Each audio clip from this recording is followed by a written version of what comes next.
안녕하세요. 조윤 목사입니다. 오늘은 로마서 7장에 있는 이야기를 계속해서 읽어가야 할 터인데요. 어쩌면 이 로마서의 백미일지도 모릅니다. 바울의 자기 고백도 충실하게 들어가 있고요. 저는 제 기억으로는 저희가 대학원 한 학기 때 로마서 강의를 배울 때에 이 7장의 부분에서 굉장히 많은 시간을 교수님께서 할애해서 가르치던 기억이 납니다. 그만큼 의미 있는 부분이 있거든요. 자, 한번 여러분 보시겠습니까? 10절부터 보겠습니다.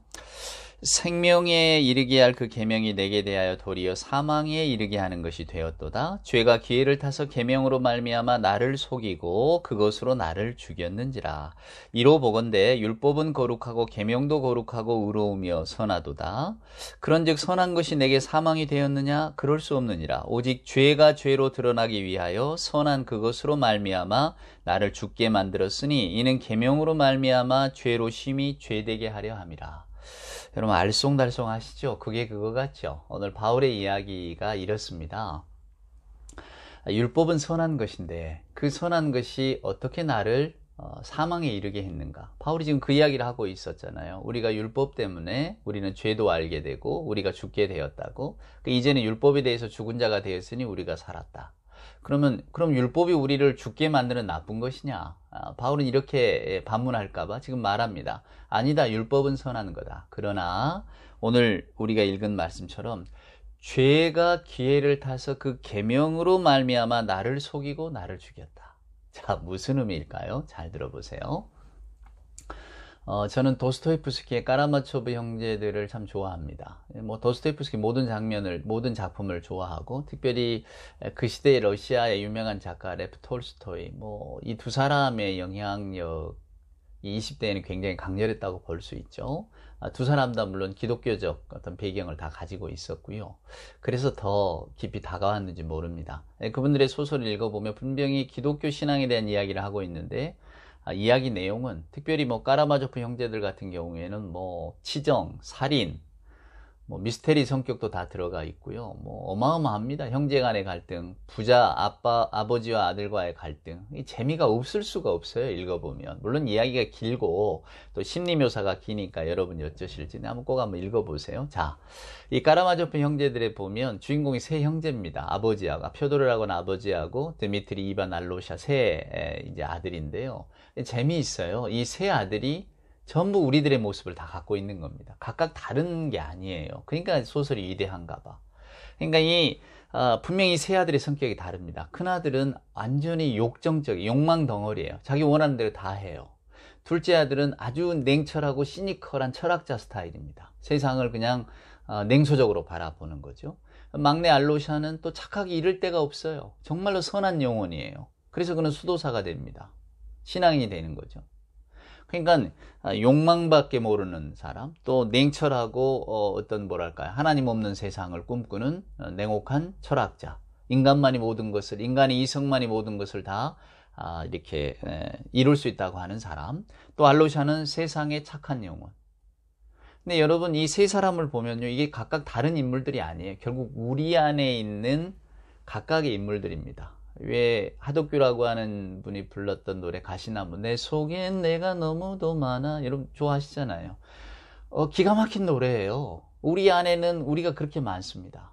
오늘 바울이 말하자고 하는 죄라고 하는 것이 바로 이것입니다. 죄가 우리를 사망에 이르게 했다.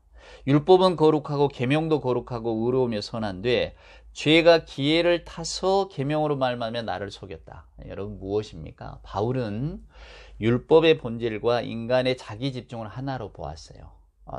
성경은 죄라고 하는 것이 인간의 자기 집중이라고 말씀을 드렸잖아요. 그러니까 인간이 하나님 말고 자기에 집중하면서 모든 사단이 일어난다 그 말입니다. 내가 하나님보다 더 높아지고자 하는 욕망이 감추어지는 거죠. 교묘하게 자기 집중 속으로. 그래서 율법이 요구하는 게 여러분 뭡니까? 결국 종교성 아닙니까? 내가 이것을 지키고 내가 하나님의 계명을 지키려고 하고 하나님의 말씀을 받은 자다. 근데 사도 바울이 여전히 율법을 받은 유대인으로 살았지만 제가 바로 지난 시간에 말씀드렸던 것처럼 바울이 집중한 것은, 예수 그리스도를 만나고 집중하게 된 것은 율법이 곧 우리 인간을 위선적으로 만든다는 거였거든요.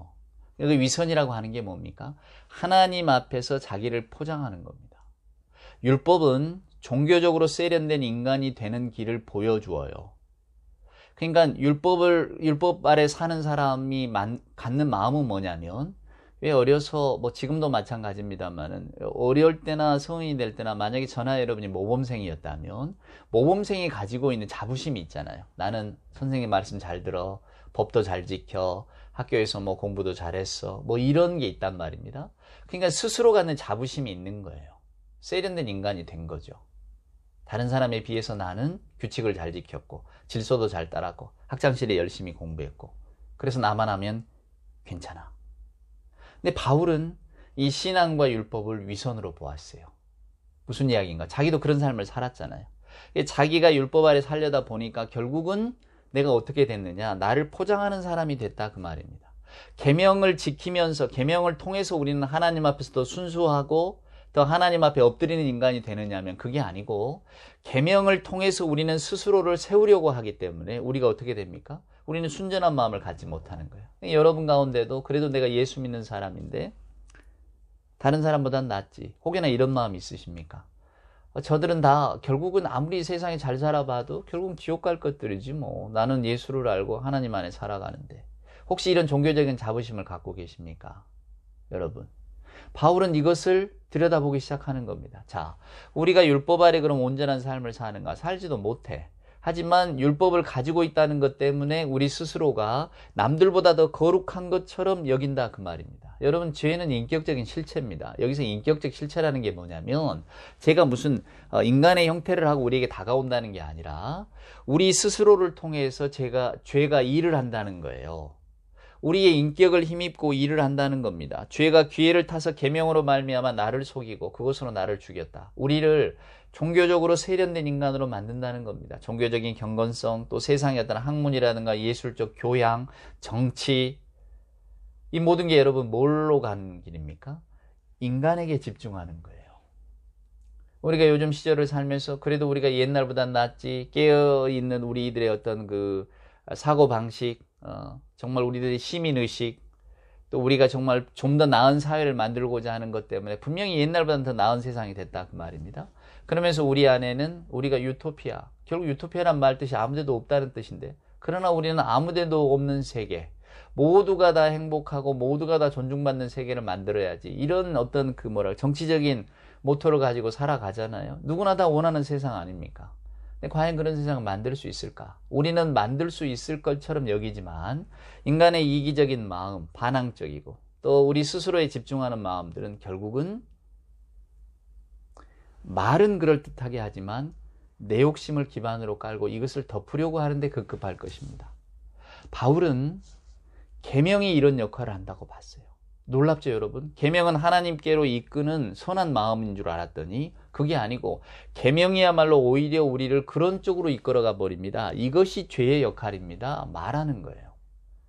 놀라운 통찰입니다, 여러분. 바울은 저와 여러분 안에 있는 빛과 어두움을 다 보고 있어요. 바울이 주목하고 있는 것은 우리들의 마음입니다. 우리 안에 있는 빛과 어두움. 언젠가 마더 테레사 이야기도 해드렸잖아요. 자기는 평생에 하나님의 일을 했지만 때로는 어두움 속에 있었다고. 주의 음성이 안 들려오고 내가 과연 선하게 주의 일을 하고 있을까? 하나님이 정말로 계실까? 이런 것들에 대한 의문까지도 가졌다고 이야기하잖아요. 그것이 실은 우리들 마음속에 있는 겁니다. 우리가 하나님 앞에서 솔직해진다는 것, 여러분, 우리가 하나님 앞에서 우리들의 빛과 우리들의 어두움을 이렇게 직면하게 될 때에 하나님 앞에 무릎을 꿇을 수밖에 없는 것, 바울은 지금 이 이야기를 하고 있거든요.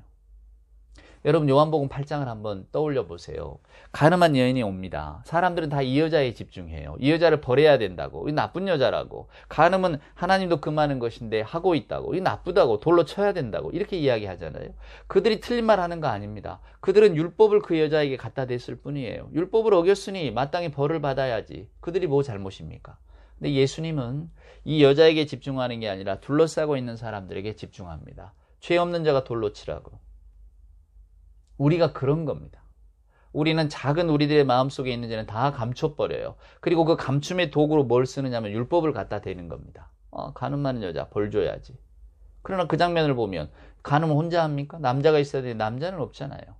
남자를 잡아다 쳐야 될 것 아닙니까? 고대 세계가 남자 중심이라면 이 여자가 먼저 남자를 뭐랄까요? 꿰었겠습니까? 틀림없이 남자가 먼저 그럴 확률이 높습니다. 근데 남자는 어디 가고 없잖아요. 여자만 데려옵니다. 그리고는 그들만 벌하려고 합니다. 그러니까 온통 다 어떤 그 위선의 마음을 가지고 법을 내세우지만 그 뒤에 우리는 안 걸렸다. 뭐 우리하고는 무관하다. 이런 거죠. 죄 당연히 벌해야지. 그러고 말아버린다 그 말입니다. 바울은 이것을 본 겁니다. 우리 안에 이 어두움을. 그래서 죄라고 하는 것이 오히려 계명을 틈타서 우리를 죽게 만들었다고. 우리를 하나님 앞에서 솔직하지 못하게 만들었다 이거예요. 저는 이 바울의 통찰이 정말 섬뜩하고 무시무시합니다. 어쩌면 우리들의 어떤 그 뭐랄까요? 그 발가벗김. 하나님의 말씀 앞에서 오늘 바울 선생님이 요 로마서 7장을 통해서 저나 여러분을 그냥 확 발가벗기는 것 같습니다. 저도 그렇고 우리도 그렇고 다 그렇게 살지 않습니까? 우리는 내가 범하지 않는 것에 대해서는 아주 매섭고 준엄합니다. 그러나 우리가 한 일에 대해서는 얼마나 많은 이렇게 핑계가 있는지요. 그게 여러분 심리학적으로도 이게 그 관찰자 시선이라는 게 있어요. 당사자 스스로 이제 경험자 시선이라는 게 있고 관찰자 예를 들면 이런 겁니다. 우리가 약속 시간에 늦었어요. 근데 늦으면 항상 너 왜 늦었니? 이렇게 말하는 사람이 있잖아요. 근데 어느 날 그 사람이 늦었단 말이에요. 그러니까 이제 이야 기회다 싶어가지고 이제 막 퍼붓잖아요. 야 너 왜 늦었어 말이야. 뭐 고소하단 말이야. 그동안 우리 늦는다고 뭐라 했더니 막 뭐라 하니까. 그러나 이 사람이 이제 말하는 겁니다. 야 가만히 있어봐. 내 말 좀 들어봐. 내가 왜 늦었냐면 오늘따라 나오는데 엄마가 뭐라 그러고 또 오늘따라 버스가 늦고 오늘따라 뭐가 사고가 있어서 이랬다고. 우리 인간이 그런 거거든요. 관찰자는 그 상황만 보는 겁니다. 11시인데 너 10분 늦게 와서 늦었잖아. 이거예요. 하지만 직접 겪은 사람은 경험자는 그게 아니잖아요. 여기까지 내가 11시 충분히 그 전에 오려고 다 준비했지만 중간에 일어나는 일들이 내가 경험한 일들이 못 오게 했잖아요. 그러니까 할 말이 많은 겁니다. 핑계가 많은 거죠. 우리는 여러분 다 이런 인지사고 속에 삽니다. 내 일은 언제나 내가 경험했기 때문에 경험자가 되는 거고 남의 일은 관찰자가 되는 거예요. 그러니까 남이 하는 거 보면 조금만 어긋나도 지적하고 싶고 잘못된 거예요. 내가 하는 일에는 언제나 그럴듯한 이유가 있는 거죠. 바울은 이것이 인간이다라고 말하는 거예요. 그래서 우리는 계명을 가지고 나를 포장하고 나를 지킬 때는 계명을 앞세우고 내가 여기서 좀 어긋나면 내 핑계를 앞세우는 거죠. 내가 싫은 일에서. 그러면서 이 계명이라는 것이 종교적 이선으로 우리를 끌고 간다 그 말입니다. 순전한 마음을 주지를 않아요. 바울이 말한 계명이 왜 우리를 파괴하는가? 계명을 통해서 우리는 우리 스스로를 세우려고 하기 때문입니다. 인간이 그럴듯하게 보이려고 하기 때문이에요, 여러분. 오늘 이 말씀을 깊이 생각해 보세요. 그래서 14절 한번 보세요. 우리가 율법은 신령한 줄 알거니와 나는 육신에 속하여 죄 아래 팔렸도다. 내가 행하는 것을 내가 알지 못하노니 곧 내가 원하는 것은 행하지 아니하고 도리어 내가 미워하는 것을 행함이라. 만일 내가 원하지 아니하는 그것을 행하면 내가 이로써 율법이 선한 것을 시인하노니 이제는 그것을 행하는 자는 내가 아니요 곧 내 속에 거하는 죄니라. 내 속 곧 내 육신에 속한 선한 것이 거하지 아니하는 줄 아노니 원함은 내게 있으나 선을 행하는 것은 없도다. 내가 원하는 바 선은 행하지 아니하고 도리어 원하지 아니하는 바 악을 행하는도다. 바울은 이런 이야기 합니다. 내가 마음에는 그렇지 않은데 내 육신이. 그래서 아까 제가 서두에 우리 신학대학원에 다닐 때 로마서 강의 이 부분이 굉장히 길었다고 말했잖아요. 그러니까 어떤 분은 바울의 지금 이 고백을 바울이 이제 24절에 가면 오라 나는 공고한 사람이로다 막 이런 이야기 하거든요. 바울이 그럼 예수를 만나기 전의 이야기인가? 이 이야기가 넌 크리스찬이었을 때 이야기인가? 아니면 예수를 만나고도 이런 갈등을 겪고 있다는 것인가? 여러분 한번 보실래요? 그러므로 21절에 보면 내가 한 법을 깨달았노니 곧 선을 원하는 나에게 악이 함께 있다. 내 속사람으로는 하나님의 법을 즐거워하지만은 내 지체 속에서 다른 법이 내 마음의 법과 싸워 내 지체 속에 있는 죄의 법으로 나를 사로잡는 것을 보는도다. 오호라 나는 곤고한 사람이로다. 이 사망의 몸에서 누가 나를 건져내랴. 우리 주 예수 그리스도로 말미암아 하나님께 감사하리로다. 그런즉 내 자신이 마음으로는 하나님의 법을 육신으로는 죄의 법을 섬기노라. 내가 마음으로는 하나님의 법, 그 은총의 다스림 가운데 살고 싶지만은 나는 그러지 못한다. 그래서 이것이 과연 예수를 만나기 전에 바울의 고백인가, 예수를 만난 후의 고백인가? 많은 종교개혁자들은 예수를 만난 후의 고백이라고 말합니다. 저도 그렇게 생각합니다. 우리가 우리의 삶을 이렇게 들여다보면 아까 제가 까라바조프 형제들 말씀드렸던 것처럼 우리 안에는 드미트리도 있고 이반도 있고 알로샤도 있습니다. 이게 막 뒤죽박죽 돼 있죠. 그래서 우리는 언제나 알로샤와 같은, 즉 하나님을 선하게 사랑하고 그 선한 마음을 가지고 살아가려고 애를 쓰지만은 우리 안에 있는 드미트리와 이반, 내 욕망과 욕정 덩어리, 혹은 뭐 내가 마치 내 합리적인 이성을 가지고 이렇게 냉철하게 판단하는 것, 여기에 따라서 막 살아가려고 애쓰잖아요. 오라 나는 공고한 사람이로다. 우리가 공고한 사람 아닙니까? 항상 말씀을 들으면서도 은혜냐 율법이냐에 따라서 우리의 마음이 막 갈등스럽습니다. 말씀을 들을 때는 그래 내가 은혜 입은 자니까 은혜 가운데 살아야지 하지만은 우리가 일상의 삶으로 돌아가면 또 얼마나 많은 순간들에 우리는 법의 잣대를 가지고 옵니까? 이 법이라는 게 다른 게 아닙니다. 내 법이에요. 내가 세운 기준의 법. 내 법에서 어긋나면 잘못된 거고 내 법에서 합하면 선한 거고. 우리는 늘 경험자 시선으로 보니까 관찰자가 아니고 관찰자의 마음을 이해를 못하는 거죠. 그러면서 우리는 끊임없이 그 죄를 반복해 갑니다. 그래서 바울이 이렇게 말하는 거예요. 오라 나는 공고한 사람이로다. 이 사망의 몸에서 누가 나를 건져낼 수 있을 것인가? 내가 건져내는가? 나는 안 된다 그 말이에요. 그런즉 우리 주 예수 그리스도로 말미암아 하나님께 감사하리로다. 23절 한번 다 보세요. 내 지체 속에서 한 다른 법이 내 마음의 법과 싸워 내 지체 속에 있는 죄의 법으로 나를 사로잡고 있는 것을 보았도다. 내 안에서 지금 두 법이 싸운다는 겁니다. 하나는 은혜의 법이죠. 또 하나는 옛적에 자기가 가지고 있었던 그 율법의 법입니다. 인간의 자기 집중, 자기의 어떤 근사함, 종교적인 경거성을 가지고 모든 것을 다 판단하려고 하고 오히려 하나님 앞에서도 당당하려고 하는 마음. 그러나 은총이라고 하는 것은 나의 죄됨을 깨달을 때잖아요. 내가 정말로 어떤 인간인가를 알게 될 때잖아요. 우리의 어떤 이기적인 것, 반항적인 것, 도착적인 것, 이런 모든 것들이 다 하나님 앞에서 낱낱이 드러나는, 그냥 하나님 앞에서 감출 것이 없는 우리들의 어두움이 다 드러나는 장면이죠. 하나님 앞에 그렇게 살고 싶지만 우리가 어떻다는 말입니까? 우리는 여전히 옛적의 율법의 법으로 들어간다 그 말입니다. 내 스스로가 근사해지고 내 스스로가 나를 위장하려고 하고 나는 아무렇지도 않고 나는 아주 빛 가운데만 사는 사람인 것처럼 여기려고 하는 마음들, 그 연약함이 우리에게 있다는 거예요. 그래서 바울은 이렇게 고백하는 겁니다. 오라 곤고한 사람이로다. 바울 역시도 주님을 만나고 내가 그럼 내 삶이 완벽하게 달라졌는가? 그렇지 않았다는 거예요. 그러고 싶지만 하나님의 은혜를 알고 하나님의 은혜 가운데 살고 싶지만 나도 여전히 그 구습을 쫓는 옛사람과 같은 그런 연약한 가운데 있습니다. 나도 그렇게 살아갑니다. 내가 내 모습을 더군다나 그리스도의 빛 아래 보니까 더 내 어두움이 크게 보입니다. 그러니 제가 어찌 곤고한 사람이 아니겠습니까? 이 사망의 몸에서 누가 나를 건져줄 수 있겠습니까? 오직 우리 주 예수 그리스도의 그 은혜밖에 없다 그 말입니다. 그러니까 나는 결국 죽는 날까지 내 스스로 하나님이 되고자 하는 자기 집중의 욕망과 싸울 뿐입니다. 내가 과연 이 싸움을 이길 수 있을까요? 그래서 디모데에게 보내는 편지에서 나는 붙잡았다고 생각하지 않는다. 나는 끝까지 내 구원을 위해 달려갈 거다. 이렇게 말을 하잖아요. 오늘 여러분 이걸 잘 기억하시기 바랍니다. 뭐 행위구원이야 은혜구원 이제 이런 이야기 하지 마세요. 그게 그런 말을 갖다 붙여놓고 우리 구원이 뭘로 옵니까? 뭐 은혜입니까? 행위입니까? 이걸로 다툴 이야기가 아닙니다. 하나님의 은혜가 주어졌습니다. 우리는 그 은혜 가운데 어떻게 살 겁니까?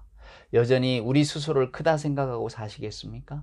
내가 얼마나 근사한 인간인가를 자랑하며 사시겠습니까? 아닙니다. 우리는 하나님의 은혜 아래서 오늘 또 그 내 안에 들어있는 그 욕심들과 싸워가면서 내가 왜 세상의 주인이, 내 인생의 주인이, 왜 내 주변의 관계 속에 내가 왜 주인이 되지 못하는가, 그 욕심과 싸우며 살아가는 겁니다. 내 눈에 선한 것이 다 선한 거야 라고 하는 그 하나님 앞에서의 그 모순된 생각을 내려놓는 그 싸움, 지난하죠. 그래서 우리는 아마도 밤에 잠자리에 들 때마다 오라 나는 공고한 사람이로다. 오늘 또 내가 은혜의 법보다는 내가 스스로 하나님이 되어서 내 스스로 내 욕망의 법을 따라서 내 시선의 법을 따라서 사람들을 재단하고 관계를 평가하고 내가 세상을 그런 시선으로 바라보고 살았구나.